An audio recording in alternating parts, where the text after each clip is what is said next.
Mesdames, Messieurs, bonjour. Très heureux de vous retrouver pour cette nouvelle émission Power Boost tournée ici dans le sud-est de la France. Alors on va vous montrer des initiatives et il y a de l'espoir en agriculture, vous allez le voir, et puis aussi du matériel. Top départ pour cette nouvelle émission Power Boost.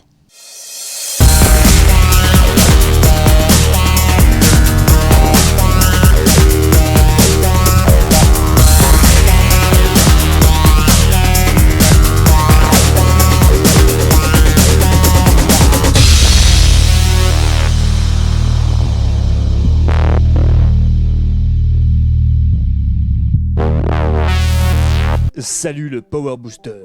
Au sommaire cette semaine, nous mettons le cap sur le sud, dans le département des Bouches-du-Rhône, pour découvrir la culture de l'olive avec Laurent Israélian. Ensuite, nous prendrons la direction d'Arles pour rencontrer Nicolas de Sambucy pour parler de la culture du blé dur. Enfin, nous nous rendrons dans le hangar de Nicolas afin d'y découvrir son semoir Bertini. Alors, tenez-vous prêts, mais avant tout, les news. Les sélections pour le TOTY 2021 sont connues. Alors, qui remportera les prix respectivement du tracteur de l'année, du meilleur spécialiste, du meilleur utilitaire et du plus respectueux de l'environnement? Voici la sélection en images. Le tracteur de l'année.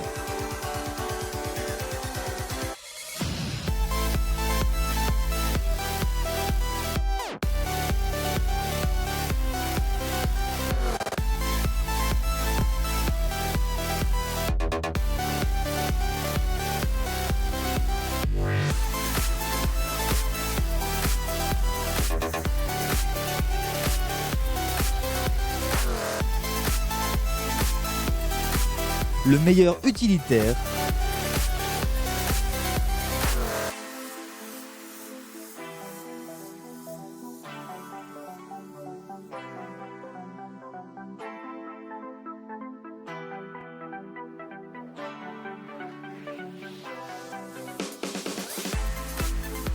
Le meilleur spécialiste.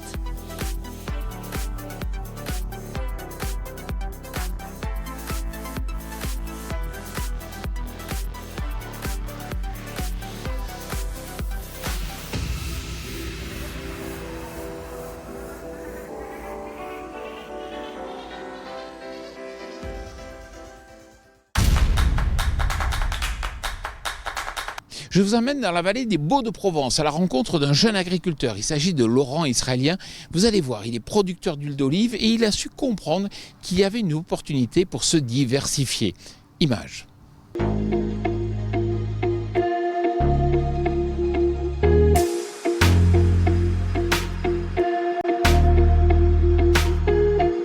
Bonjour Laurent. Bonjour Jean-Paul. Alors votre métier c'est producteur d'olive avant tout. C'est ça, moi je suis producteur moulinier donc sur Maussanne-les-Alpilles dans le sud de la France, une exploitation de 25 hectares d'oliviers destinée exclusivement à l'huile d'olive. Mais vous avez compris à un moment donné que c'est vrai, l'huile d'olive, c'est quand même une production qui est très atomisée. Il y a plein d'amateurs dans le secteur. C'est ça, le secteur oléicole français, c'est déjà un petit secteur. Et après, il y a énormément d'amateurs. Donc des gens qui ont des terrains de famille avec une centaine de pieds d'olivier en moyenne. Et donc ces gens-là veulent avoir un petit peu leur huile aujourd'hui d'olive directement de leur production. C'est pour ça que je vous ai dit, il ne faut pas les regarder de haut en tant que professionnel. Il faut essayer de comprendre qu'est-ce qu'on peut leur proposer. C'est ça, donc du coup... Avec pas mal de réflexions, j'ai décidé de monter un moulin en pouvant leur proposer de faire leur huile. Donc il y a 12 ans, j'ai installé mon moulin dans cette optique-là, de faire mon huile à moi et de faire aussi l'huile pour les particuliers. Concrètement, quelles sont les différentes étapes dans le moulin? Alors dans un moulin à huile, les principales étapes, donc dans un premier temps, on a les feuilleuses. Donc pour permettre de nettoyer les olives des branches, parce que quand aujourd'hui les techniques de récolte fait qu'on casse pas mal de branches sur les oliviers.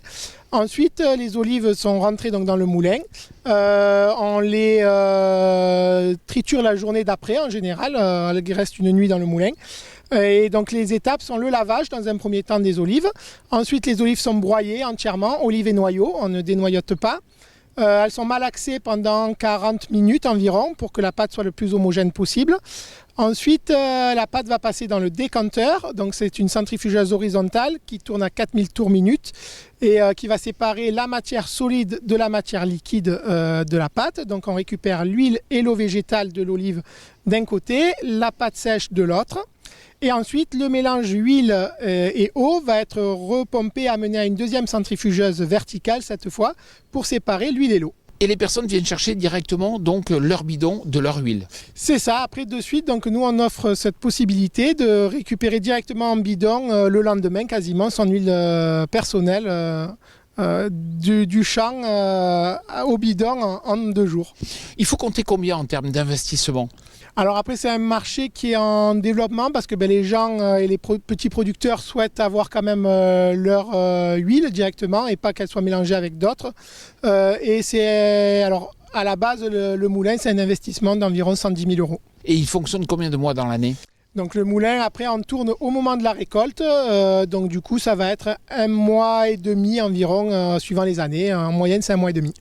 Et le problème avec l'olivier, c'est d'avoir une récolte régulière. Effectivement, l'olivier c'est un arbre capricieux qui fait un peu ce qu'il veut. Alors en général, donc nous on est sur des plantations traditionnelles, c'est-à-dire des oliviers qui sont plantés au minimum 6 mètres par 6 mètres en appellation d'origine protégée. Et du coup la production moyenne est aux alentours de 700 litres à l'hectare. Mais cette année, en 2020, on a une très très petite production parce que la pollinisation s'est mal réalisée, notamment sur une des principales variétés que l'on possède ici dans la vallée des Baux. Et du coup, on a un tiers de récolte, donc c'est une toute petite année. Et on essaye avec le temps, et c'est ce qu'on va d'améliorer la régularité de production sur les oliviers. Toute dernière question, est-ce que vous avez des craintes sur la bactérie ?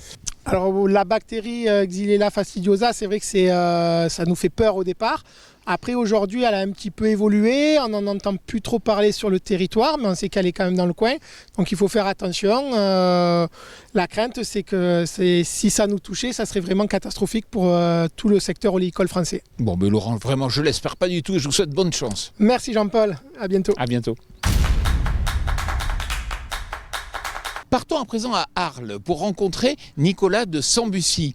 Il va nous parler de la culture du blé dur et vous allez voir qu'il faut vraiment développer cette culture dans cette région.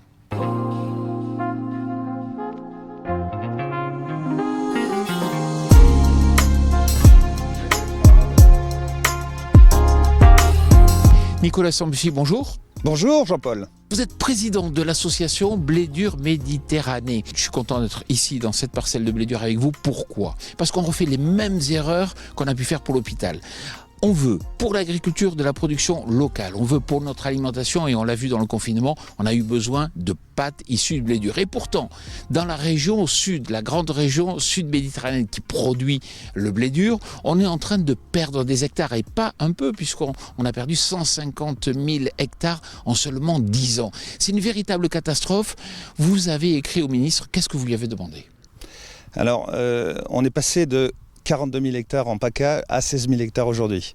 Et en zone traditionnelle, toute la zone qui comprend Occitanie, PACA et les 2 départements de Drôme et Ardèche, nous sommes passés donc de 250 000 hectares à 100 000 hectares aujourd'hui.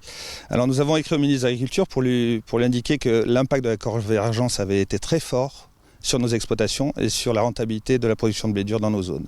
Sachant que il n'y a pas d'alternative au blé dur dans nos zones, malheureusement. Et donc nous avons demandé au ministre de l'Agriculture de trouver des solutions ensemble pour pouvoir avancer et relever le défi de la production, pour redévelopper cette production qui est une filière courte, indispensable à nos territoires et qui approvisionne Marseille, qui écrase 300 000 tonnes de blé dur par an et qui concourt à la souveraineté alimentaire de la France. Mais c'est tout simple, il suffit quoi ? 100 à 150 € par hectare pour faire que le blé dur redevient aujourd'hui rentable ici ?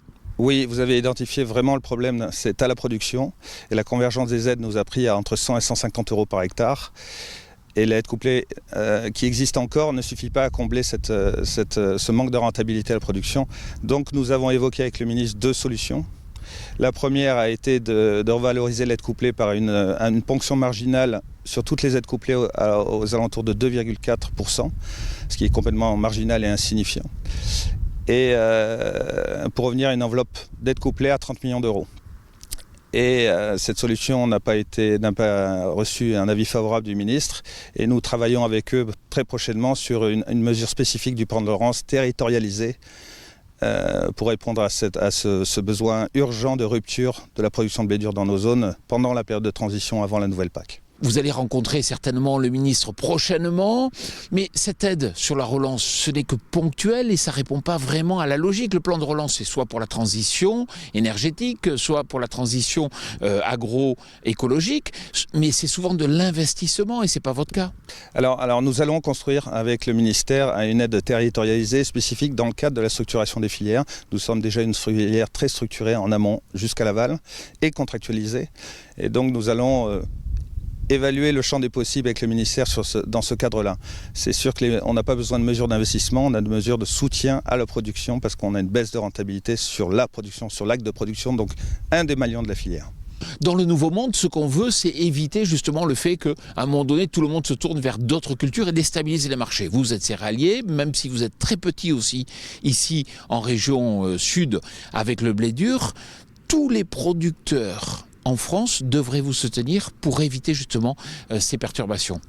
Oui, parce que tous les céréaliers de France ont subi l'impact de la convergence. Alors, on a parlé surtout de la problématique zone intermédiaire, qui est une vraie problématique, mais je pense que la zone traditionnelle est encore pire. La situation de la zone traditionnelle est encore pire que la zone intermédiaire, parce qu'eux, ils ont encore des volumes. Peu de soutien PAC, mais encore des volumes. Nous avons des volumes qui sont aux alentours de 2 tonnes de moins que la moyenne nationale. Mais on le sait, il faut sortir des embêtements par soi-même et justement, vous avez démarré une démarche de signe de qualité, mais par contre, ça prend du temps. Oui. Alors la profession agricole s'est organisée avec le soutien de la région PACA pour développer une SICO, un label rouge semoule, on est en train de travailler dessus, qui va aboutir, j'espère, l'année prochaine ou l'année d'après, pour essayer de trouver des marchés de niche pour valoriser un peu plus la production. Nicolas Sambucy, merci et surtout bonne chance dans vos combats. Merci beaucoup à vous. On va retrouver à présent Nicolas sous son hangar et il va nous dire pourquoi il a choisi d'importer un semoir de semi-direct argentin. Vous connaissez le semoir Bertini ? J'ai eu l'occasion d'en parler à Nicolas. Alors Nicolas, d'où est partie l'idée d'acheter un semoir de semi-direct Bertini ? C'est pas fréquent. Non, pas du tout, parce que c'est un semoir qui vient d'Argentine. Et l'idée m'est venue quand je cherchais à rentrer dans l'agriculture de conservation. Et donc, il y a un semi-direct qui s'adapte à mes terres, à mon terroir et à mes différentes cultures. Et j'ai fait le tour de tous les semi-directs qui existaient. Et mon choix s'est porté sur un Bertini 4 mètres, repliable, en transmission mécanique, avec 2 x 2 trémies. Alors tout d'abord, les points forts. Alors les points forts, c'est qu'il est compact, il est repliable. Il a 2 x 2 trémies, on peut mettre de l'engrais et de la semence dans la même raie de semis. Et puis il a 81 vitesses qui permet de faire ce qu'on veut en termes de type de réglage. Et les points faibles ? Le point faible, c'est qu'en terre légèrement humide, il pèse quand même 5 tonnes, à vide. Donc globalement, vous êtes content ? Globalement, je suis tout à fait content, oui. Merci Nicolas. Merci à vous. Voilà, j'espère que cette émission Power Boost vous a plu. Alors n'oubliez pas qu'on se retrouve chaque semaine dans le cadre de l'émission Les Tontons Farmers. C'est le mercredi à 19h en direct. C'est une émission où on dézingue les idées reçues sur l'agriculture. Je vous souhaite une excellente semaine.